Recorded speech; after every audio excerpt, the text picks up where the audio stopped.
है भी, और ये हमने देखा है जब अफगानिस्तान के साथ उनकी लड़ाई हुई थी। देखिए, ये जो पाकिस्तान ने एयर स्ट्राइक करी है, जी। तो पाकिस्तान के एयर स्ट्राइक करने की अपनी एक मजबूरी है।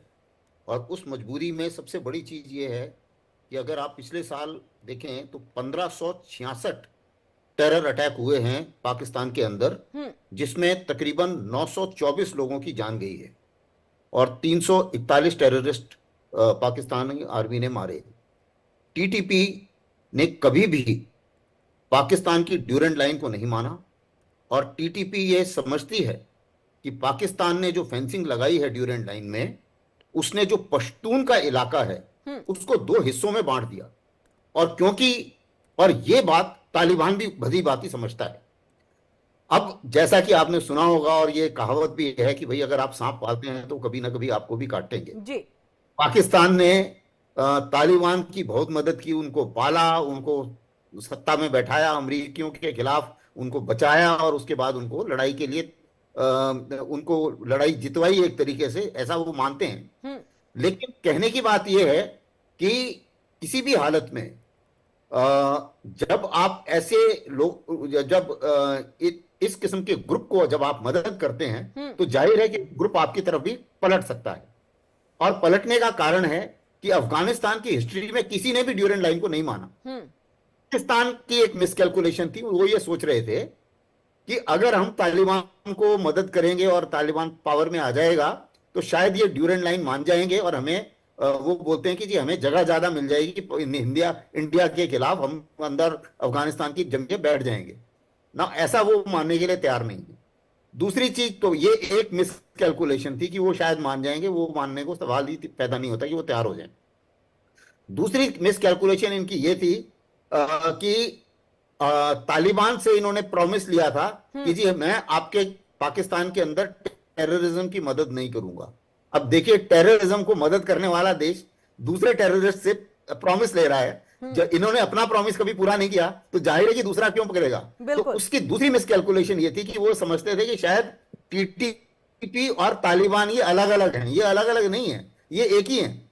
और तालिबान की लड़ाई में टीटीपी का बहुत बड़ा हाथ है। हम्म। तो सवाल ही नहीं पैदा होता कि तालिबान और टीटीपी एक दूसरे को डाइवोर्स कर दें या एक दूसरे से अलग हो जाएं। ये दूसरी मिसकैलकुलेशन थी। अब क्या हुआ कि तालिबान, ये टीटीपी ये समझता है कि खैबर पख्तूनख्वा मेरा इलाका है, यहां पे शरिया लॉ होना चाहिए, जो कि पाकिस्तान को मंजूर नहीं है। हम्म। टीटीपी ने पाकिस्तान आर्मी के ऊपर बहुत हमले करे हैं।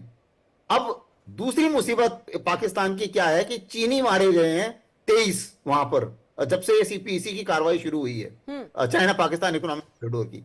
अब चीनी इनके ऊपर जोर डाल रहे हैं कि या तो आप सिक्योरिटी यहां पर दुरुस्त कीजिए, नहीं तो हम अपनी सिक्योरिटी फोर्सेस को भेजेंगे, क्योंकि हमें तो अपने जो हमने पैसा लगाया उसको तो बचाना है। हम्म। तो उससे दूसरी ये उनके सामने कंपल्शन आ गई, तो उन्होंने एयर स्ट्राइक कर दी।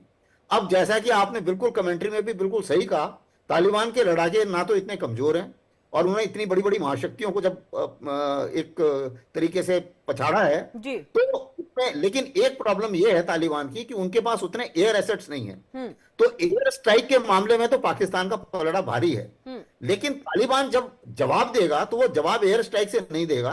कुछ बॉर्डर के ऊपर कुछ हमले होंगे और टेरर अटैक ज्यादा हो जाएंगे, क्योंकि इस चीज में वो माहिर है। तो ऐसा मेरा मानना है कि आगे के अभी इसके जवाब में, इन एयर स्ट्राइक्स के जवाब में 46 लोगों की मौत हुई है, और अब आप देखेंगे कि पाकिस्तान के अंदर टेरर अटैक और ज्यादा बढ़ जाएंगे। बढ़ जाएगा। मेजर जनरल वीके दत्ता जी, आपके पास हम आएंगे। जिस तरह से यहाँ पर देखिए कि एक तरह से मिडिल ईस्ट को अगर हम देख लें तो वहां पर जंग लगातार जारी है, एक तरह से धधक रही है मिडिल ईस्ट की अगर हम बात करें।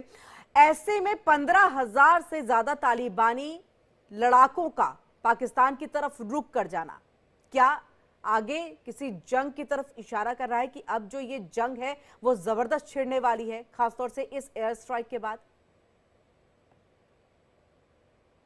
देखिए, ऐसा है कि जो पाकिस्तान की हिस्ट्री है हम्म।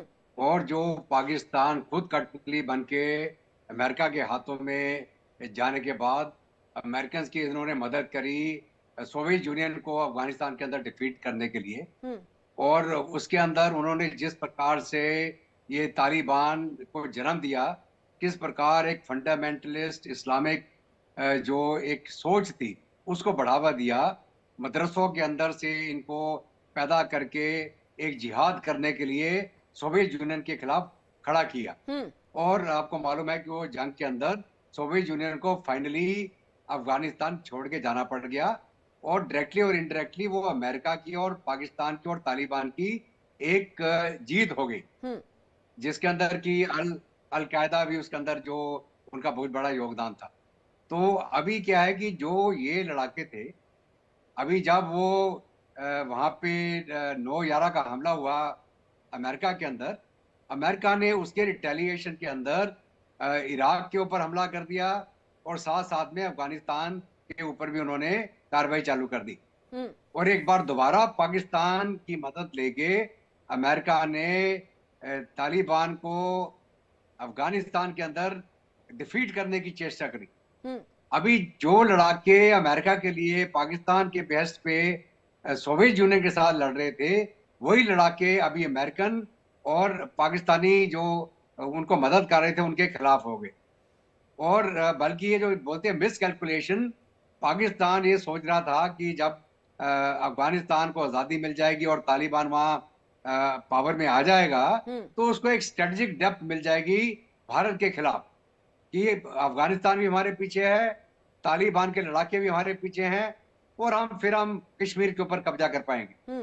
तो ये जो इनकी मिस कैलकुलेशन थी, क्योंकि कोई भी देश, चाहे वो तालिबानी हो, फंडामेंटलिस्ट हो, जब कोई देश आजाद हो जाता है तो अपने हित के लिए काम करता है, वो अपने देश के हित के लिए, अपने देश की तरक्की के लिए काम करता है। और जब अफगानिस्तान के अंदर तालिबान की गवर्नमेंट आगे काबिज हो गई, तो अब वो अफगानिस्तान के लिए काम करेंगे और पाकिस्तान के लिए काम नहीं करेंगे।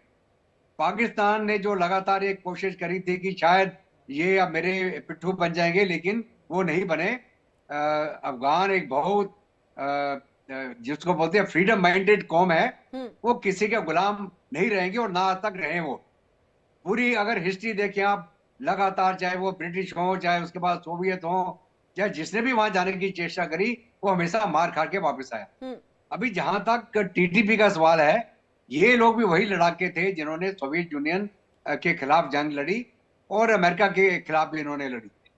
तो अभी जब अमेरिकन फोर्सेस वहां से भागने पे मजबूर हो गए, हजारों लाखों की तादाद के जो हथियार वहां पीछे छोड़ के उनको जाना पड़ा।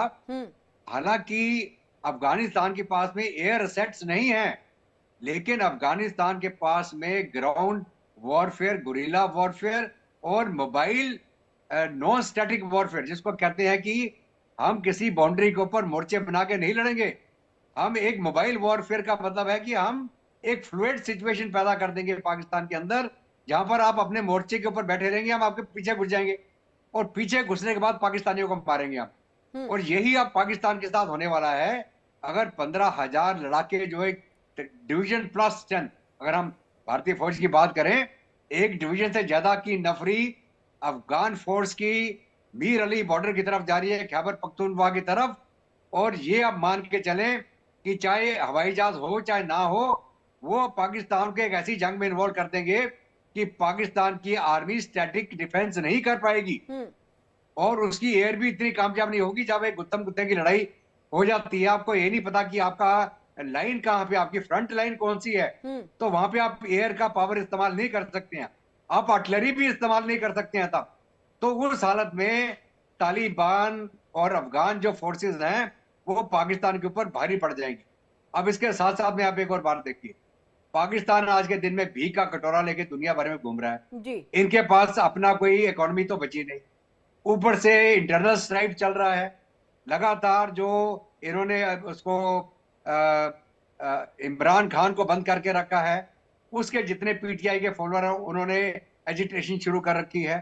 और अभी तो इनको ये भी प्रेशर पड़ रहा है गवर्नमेंट के ऊपर, पाकिस्तान की गवर्नमेंट के ऊपर, कि आप उसको छोड़ दें, आजाद कर दें आप, ठीक है।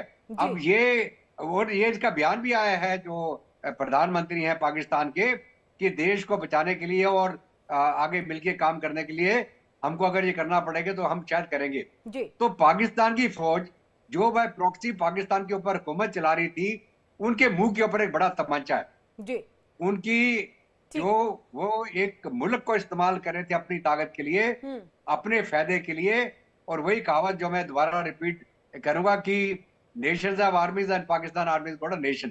तो ये पाकिस्तान की फौज पहले भारत का डर दिखा के पाकिस्तान की आवाम को डरा रही थी कि भैया हमारी बहुत अहमियत है, हम तुम्हारी रक्षा कर रहे हैं। और अब पाकिस्तान की आवाम को भी पता चल गया कि पाकिस्तान की फौज उनकी कोई रक्षा नहीं कर रही, वो एक पैरासाइट है पाकिस्तान के ऊपर। ठीक है। और मैं तो बल्कि जब भी कोई पाकिस्तान के आते हैं लोग बातचीत करने के लिए, मैं उनको बोलता भैया पाकिस्तान की आर्मी को डिसबैंड कर दीजिए, भारत की फौज एक कदम ही नहीं रखेगी पाकिस्तान के अंदर। लेकिन हम